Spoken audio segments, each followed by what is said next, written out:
Hey everyone, Phi Farley here. Want to get a recap into NFL and college football for last week. We had week 9 of the college football season, week 8 of the NFL season, coming off a great weekend. I also want to throw in a pick for you for the Thursday night game here, going through, scrolling through all the games we have this week. We got some action going on, as well as we got the Thursday night football game going on. There's always usually a good line you can pick on, usually a dog or an under to pull out of the crowd. So I got one for you here coming up in just 1 second. First, though, let me say subscribe. If you haven't subscribed, please do so. Thank you to those who have subscribed. Thank you for those who followed along all baseball season with my picks, and as well as those who have followed along through the NFL season, as well as the college football season. A lot of videos out there, a lot of content out there. As always, free, no charge, no other third-party websites or anything to send you to. Just content of how I have capped for over 20 years. So, let's get into this week. Or first, let's talk about last weekend. Last weekend, college football took San Jose State -3. San Jose State came through. Texas A&M, Mississippi State under for now 5 in a row.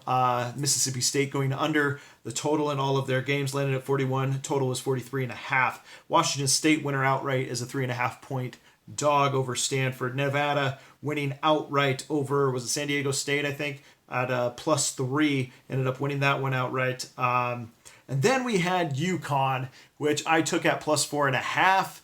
That was the lowest that total got.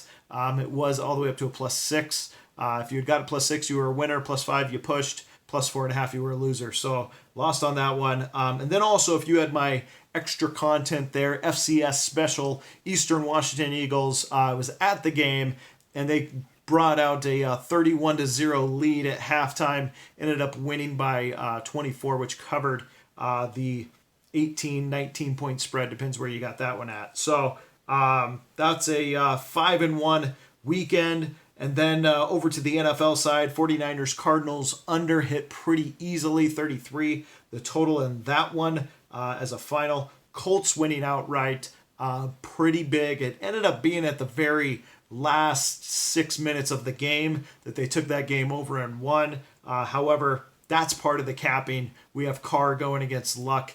I'll take Luck in the fourth quarter anytime, which I actually have if you followed my picks. And then lastly, took the Saints to get the revenge on the Vikings. Sure enough, they did so. 30-20 winners over the Vikings up in Minnesota. So good job to the Saints, capping off a nice, what is that, about an 8-1 weekend.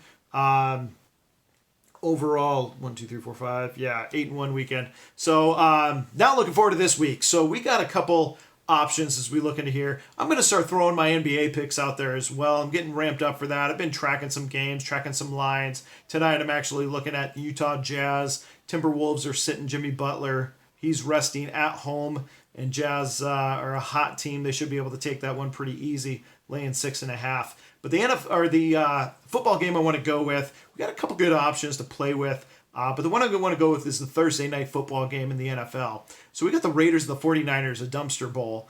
Not a lot to get excited about here. Beathard may be out. As of right now, he's questionable. The Raiders, Pro Bowl lineman, what's his name? O'Mealy. I feel bad that I forget his name. Asamiel. Asamiel is going to be out. Oh, wait. Possibly in. There's a chance he could be in, but likely is going to be out. He has not played since September 30th. One thing, just looking at this game on the surface, leading receiver in this game is George Kittle, the tight end for the 49ers, for the 1-7 49ers.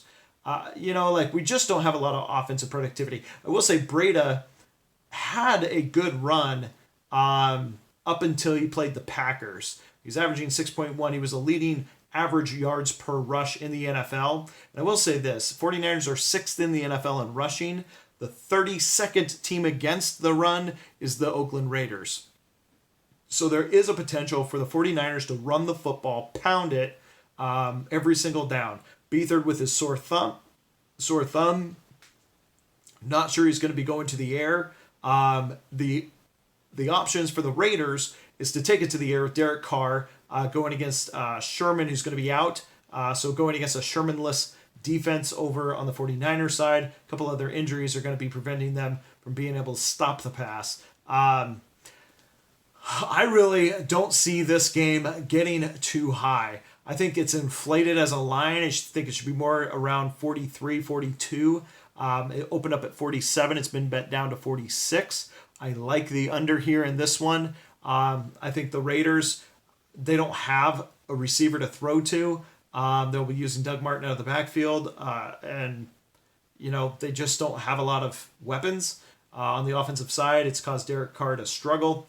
They've struggled to score points. Meanwhile, the 49ers will be running the football. They'll be running, trying to pound it for the second half and see if they can win this game at home, which at this point is shading on which side is going to be the leading side here in the end. If Beathard's out, they're going to be running it. So the Raiders might be the way to go, who has a pass option in the second half of this game.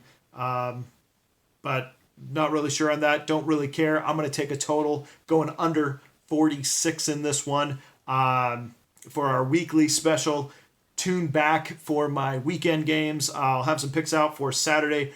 Huge slate in college football Saturday, as well as some great picks for you on NFL Sunday. We'll keep this run rolling. Don't forget to subscribe, like, hit the notification bell, get my picks for the rest of the season. Again, all free of charge, of course. All right. Good luck, everyone. See you again soon.